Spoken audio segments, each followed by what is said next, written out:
Hello everyone, how are you doing? This is MD Tech here with another quick tutorial. In today's tutorial, I'm going to show you how to view or check your Snapchat screen time on your Android smartphone. So this should hopefully be a pretty straightforward process here, guys. And without further ado, let's go ahead and jump right into it. So all you have to do is swipe up on your home screen and select the settings gear button.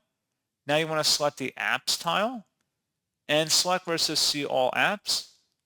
And then scroll down until you get to the Snapchat entry in here. Go ahead and select that.